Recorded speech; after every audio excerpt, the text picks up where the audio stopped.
Doctor Farooq Abdullah का बयान। उमर अब्दुल्ला बौखलाहट का शिकार, गुमराह कुन मालूमात फैलाना पसंद करते हैं। तरुण चुग का बयान। किश्तवाड़ में उस्ताद ने तालिब इल्म को तशद्दुद का निशाना बनाया, तनख्वाह रोकी गई है, जांच कमेटी तश्कील। बारामूला, दिल्ली, आसाम, महाराष्ट्र, यूपी में एनआई की छापामारी। कफारे के गगलदार में फौज दरअंदाजी की कोशिश को नाकाम बनाने का किया दावा।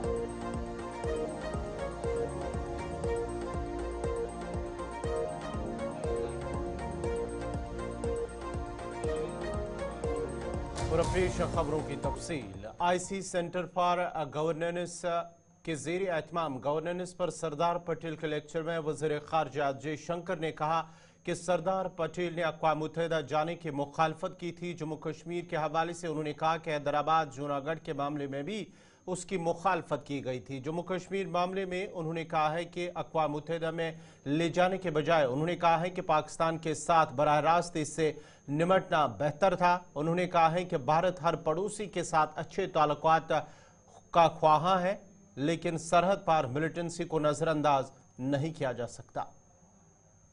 What began as the Jammu and Kashmir question was conveniently changed to the India-Pakistan question, putting the two of them at par with each other, and with all the attendant implications. It took us a quarter century thereafter to settle the matter. Other than the misreading of world politics, there was an equally serious misjudgment of Pakistan by India. Within our system, Patel was the most forceful advocate of using all avenues of pressure on that country after the invasion of Jammu and Kashmir. His reluctance to take the matter to the UN itself stemmed from the belief that Pakistan was it was better to deal directly with Pakistan rather than in a framework that would allow Pakistan to manipulate. His own approach in regard to refugee handling and rehabilitation issues in the country also said much about his attitude to nationalist forces. Sardar Patel recognized that those who truly responded to the crisis should be supported without allowing politics to color. We may be tempted to speculate what Sardar Patel's approach would have been to Pakistan-related issues that came up in the decade after his passing away. For example, would he have extended his support to the Indus Waters Treaty of 1960?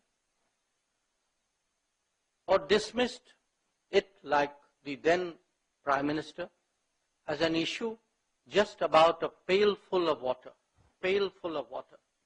that was negligible in the context of larger international politics, and subscribe to the justification that it was a decisive move towards a settlement and to peace with Pakistan.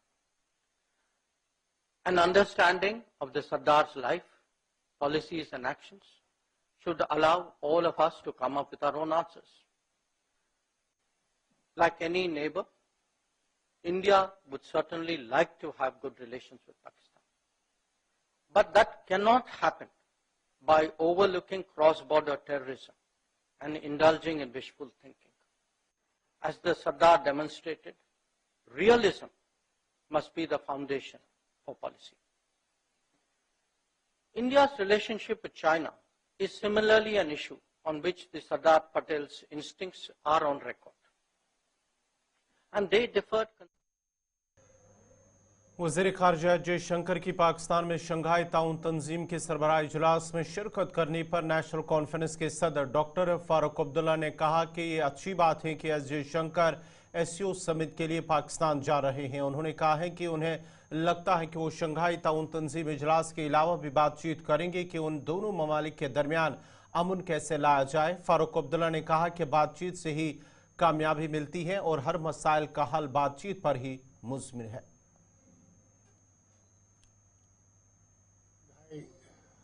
जो है group है उसकी जो है उसमें वज़ीर आज़म जाते हैं और बाकी बड़े बड़े लीडर जो हैं इसके वो जाते हैं इसमें। और ये अपनी फाइनेंशियल सूरतों पे और बाकी चीज़ों पे बात करते हैं। खुशी है मुझे कि जयशंकर जी जा रहे हैं, पाकिस्तान ने इनको बुलाया है, दावत दी है। उम्मीद करूंगा कि ये जहाँ शंघाई के बारे में उस मीटिंग में बात करेंगे कि वो दूसरी बातें भी करें कि मुल्क को कैसे हम लोग दोस्ती की तरफ चलाएं और इस नफरत को किसी तरीके से ख़त्म करें। ये एक बहुत बड़ी बात है इनका जाना वहाँ पे। और जैसी हालत आज दुनिया में आप देख रहे हैं, वेस्ट एशिया में आप देख रहे हैं कि किस तरह से इजराइल और बमबारी कर रहा है लेबनान पे, सीरिया पे, ईरान पे और सारे करीबी मुल्क जो है अपना पैलेस्टाइन है उस पर भी। और अल्लाह करे कि अब वक्त आ गया कि लड़ाइयाँ छोड़ देनी चाहिए। अगर हमने इस दुनिया को बचाना है और दुनिया को बेहतर रास्ते पे ले जाना है तो बातचीत का ही रास्ता है जिससे कि कुछ हल हो सकता है। लड़ाइयाँ बर्बादियाँ लाती हैं, बेगुनाहों को मार देती हैं। तो हमने देखा, जो हम देख रहे हैं आज यहाँ वेस्ट एशिया में, वो हम देख रहे हैं जो रशिया और उनका जो लड़ाई हुई उससे भी काफ़ी नुकसान हुआ उस मुल्क का। और ये बड़ी बात है कि अगर अब बातचीत से हम लोग कोई चीज़ें कर सकें, ठीक कर सकें, बहुत अच्छी बात होगी। अल्लाह करे कि ये उसमें कामयाब हो जाए और पाकिस्तान भी आगे चले। भारतीय जनता पार्टी के सीनियर लीडर और जनरल सेक्रेटरी तरुण चुग ने उमर अब्दुल्ला के बयान पर रद्दअमल जाहिर करते हुए कहा है कि उमर अब्दुल्ला गलत बयानी कर रहे हैं। उन्होंने कहा है कि रीऑर्गेनाइजेशन एक्ट में कोई तब्दीली नहीं लाई गई है और जब उमर अब्दुल्ला हार रहे हैं तो वो गुमराहकुन हकाइक पेश कर रहे हैं। मिस्टर कंफ्यूज यानी उमर अब्दुल्ला हमेशा ही भ्रम में रहते, स्वप्न दुनिया में रहते और भ्रम फैलाते रहते। उनके आप सभी फैक्ट्स को देखिएगा, लगातार मिसलीडिंग फैक्ट्स वो रखते हैं। एक शब्द भी 2019 के रीऑर्गेनाइजेशन एक्ट में बदलाव नहीं किया गया। अब आप हार रहे हैं, जनता आपको घृणा करती है, आपको हराना चाह रही है, तो अब नाच ना जाने आंगन टेढ़ा। निश्चित रूप से जम्मू कश्मीर की जनता परिवारवादी, भ्रष्टाचारी, वंशवादी, अलगाववादी सोच के लोगों को हरा रही है। हार की हताशा और घबराहट में उमर अब्दुल्ला तिल मिलाहट में ऐसे बयान दे रहे हैं जो कि मिसलीडिंग फैक्ट्स है। जेडीयू के स्टेट प्रेसिडेंट विवेक बाली ने कहा है कि वो एग्जिट पोल्स पर भरोसा नहीं कर रहे हैं। उन्होंने कहा है कि उन्हें यकीन है कि जो भी हुकूमत बनाएगा वो आवाम से किए गए हर वादे को पूरा करेगा। उन्होंने कहा है कि ये एक खुशाइंद कदम है कि जम्मू कश्मीर एक तवील वक्फे के बाद हुकूमत बनाने जा रहा है।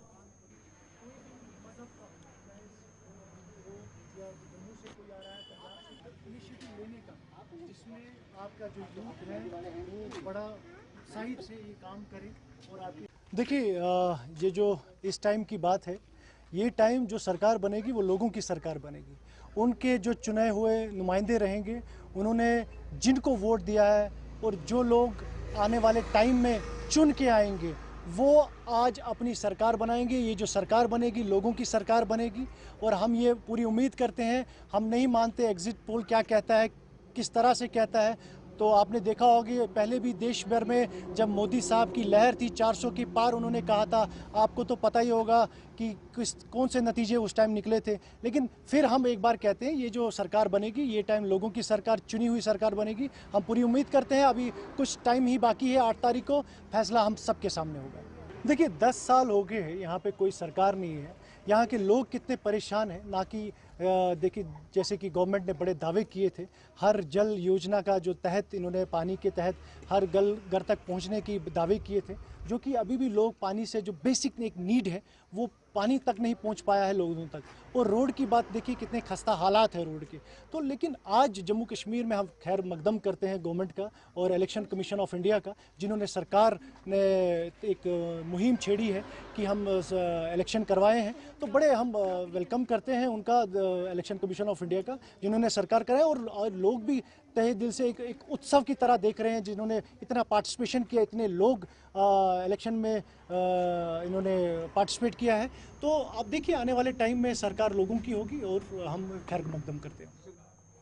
पैगंबर इस्लाम हज़रत मोहम्मद सल्लल्लाहु अलैहि वसल्लम की शान में गुस्ताखी करने वाले नरसिंह आनंद के खिलाफ आज भटिंडी जम्मू में एहतजाज किया गया, जिस दौरान एहतजाज में शामिल लोगों की एक बड़ी तादाद ने हुकाम से मुतालबा किया कि वो बार बार इस्लाम और मुसलमानों के खिलाफ बयानात दे रहे हैं, इसलिए उनके खिलाफ सख्त कार्रवाई की जाए। इस मौके पर अगरचे कुछ देर तक ट्रैफिक की आवाजाही मुतासर हुई, ताम पुलिस की मुदाखलत के बाद एहतजाजी लोग पुरअमन तौर मुंतशिर हुए। याद रहे कि पुलिस ने पहले ही नरसिंह आनंद के खिलाफ FIR दर्ज की है।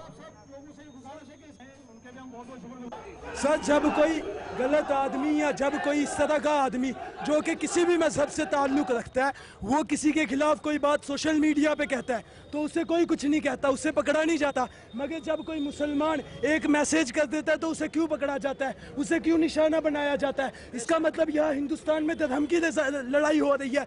ये जो सरकार बनाई गई है, जो हम इन लोगों को वोट देते हैं, हम इन लोगों को वोट लड़ने के लिए नहीं देते, हमें मजहब में लड़ाने के लिए नहीं देते। हम इन लोगों को वोट इसलिए देते हैं ताकि ये लोग हमारा साथ दें और इस हिंदुस्तान के अंदर भाईचारे को कायम रखें। और अगर ये लोग हमारे भाईचारे को खराब करते हैं तो हमें ऐसी सरकार की ज़रूरत नहीं है ना।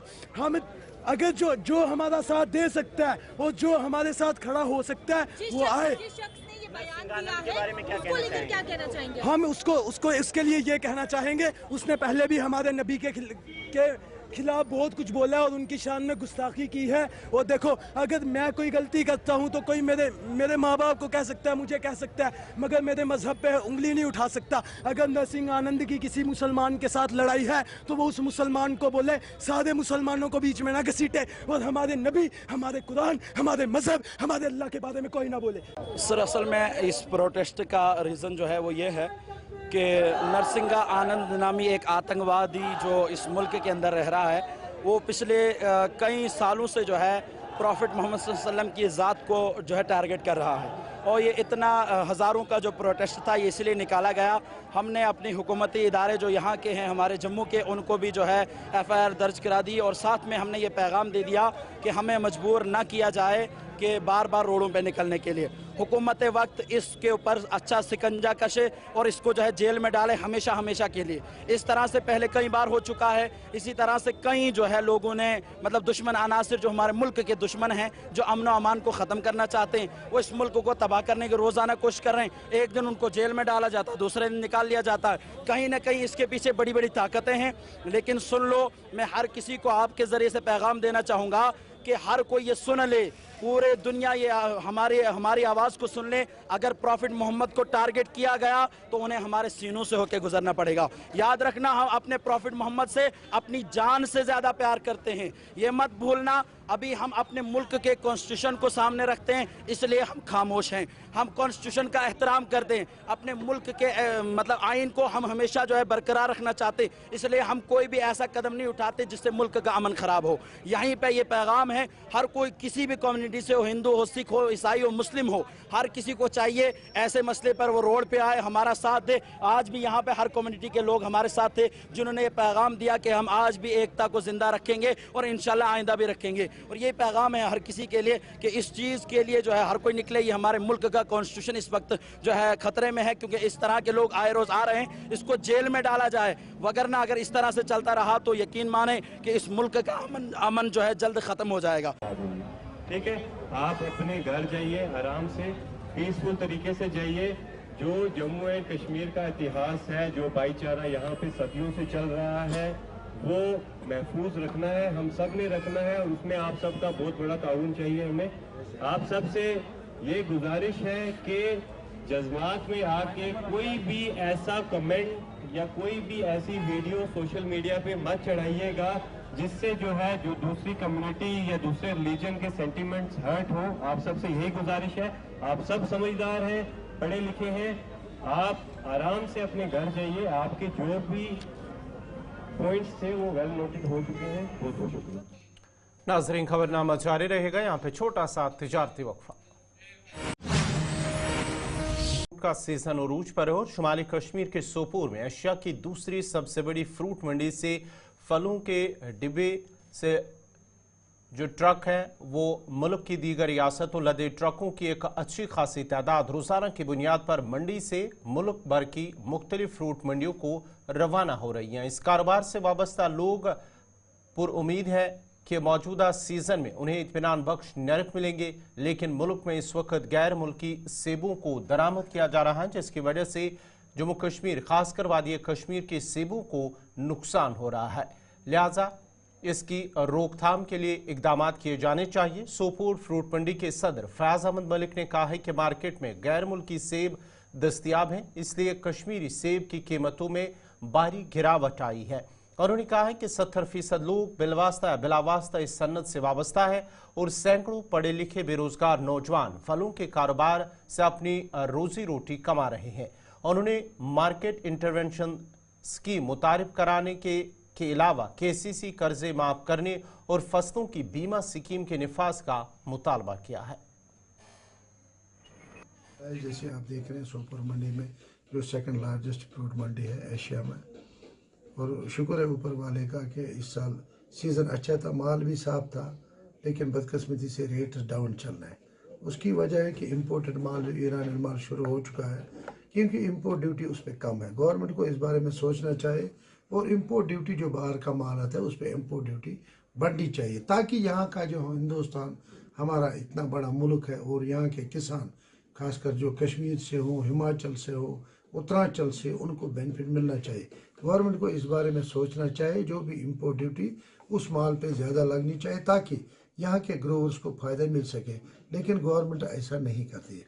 हमारे LG साहब से अपील होगी कि इस बारे में सेंट्रल गवर्नमेंट से बात करके इस मसले का हल निकाला जाए ताकि यहाँ के ग्रोवर्स को फ़ायदा मिल सके। की वजह यही है कि इम्पोर्ट ड्यूटी जो बाहर के सेबों पे वो बहुत कम है, क्योंकि वो मार्केट में सस्ता बिक रहा है। उस वजह हमारे एप्पल में बहुत कम रेट मिल रहे हैं। दूसरी बात, इसमें खर्चे बहुत है। आगे मार्केट डाउन चल रहा है। हमारी वुडन की पेटी जो 100-110 रुपये चल रही है, उसकी खास वजह यही है कि विनर मिलर्स जो यहाँ है 10, 15, 20 है। हमने बार बार गवर्नमेंट से ये रिक्वेस्ट की थी कि उन विनर मिलर्स को बंद किया जाए, ताकि क्योंकि जो रॉ मटेरियल है वो बाहर बेचते हैं और यही रॉ मटेरियल हम यहाँ वुडन पेटी में इस्तेमाल कर रहे थे। उससे जो हमारे यहाँ बैंडसा ऑनर्स हैं उनको काफ़ी महंगी लकड़ी पड़ रही है, चाहे वो बेद की हो, सफ़ेदा की हो। इस वजह से हमारी वुडन की पेटी बहुत हाई रेट में जा रही। हमारी गवर्नमेंट से यही अपील होगी कि विनर मिलर्स पे बैन लगना चाहिए, ताकि यहाँ के बैंडसा ऑनर्स लकड़ी की पेटियों को सस्ते रेट में, ताकि ग्रोवर्स को फ़ायदा मिल सके हर चीज़ में, क्योंकि एक्सपेंसेस बहुत ज़्यादा है, रेट्स आगे डाउन है और ग्रोवर के पल्ले कुछ नहीं पड़ता। और गवर्नमेंट से यही रिक्वेस्ट करते हैं कि इस फ्रूट इंडस्ट्री की तरफ ध्यान।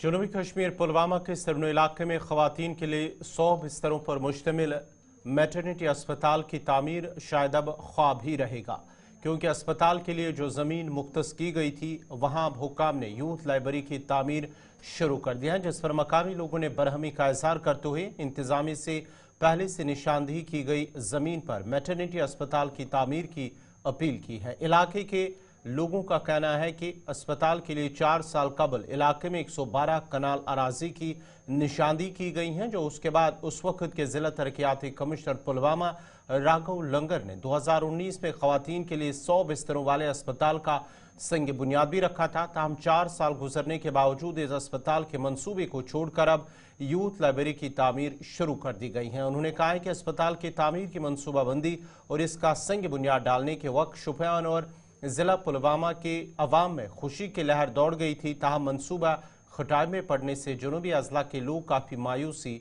दिखाई दे रहे हैं। तो आज भी यही हो रहा है। ये जगह जो आप जिस जगह के बारे में बात कर रहे हैं, ये पहले मैटरनिटी हॉस्पिटल के लिए मुंतखब की गई थी। उसके बाद ये भी बता दिया गया कि इसमें इंडोर स्टेडियम बना दिया जाएगा।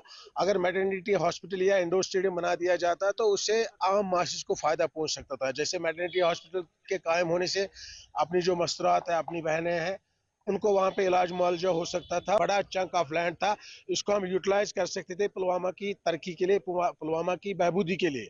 लेकिन ये अनफॉर्चुनेट पार्ट है कि जो यहाँ का हुकाम कर रहा है, एक्स्ट्रा से पैसे निकाल के बर्बाद कर रहे हैं, तो इसमें तो रोना ही होगा। मेरे हिसाब से ये बिल्कुल सही नहीं है, क्योंकि ऑलरेडी हमारे यहाँ डिस्ट्रिक्ट लाइब्रेरी है, उसको थोड़ा मॉडिफाई करना था और वो डिस्ट्रिक्ट में ही रहती है, हेडक्वार्टर में ही रहती, ताकि लोगों को फायदा मिल जाता।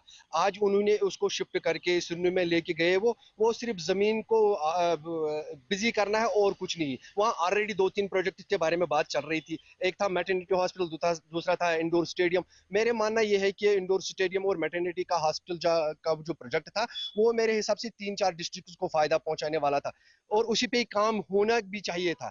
ये अभी तक कह रहे थे कि वहाँ सॉइल टेस्ट नहीं हो रहा है, और ये बात भी है कि बहुत सारे प्रोजेक्ट्स ऐसे हैं उनका सॉइल टेस्ट अभी तक पेंडिंग है, जैसे कि हमारे यहाँ मैरिज हॉल है, उसका भी सॉइल टेस्ट पेंडिंग है, कुछ ओवरहेड वाटर टैंक्स हैं, उनका भी सॉइल टेस्ट पेंडिंग है। तो पता नहीं चलता कि ये वहाँ का सॉइल टेस्ट कैसे अप्रूव हुआ और किसने ये अप्रूव कराया है।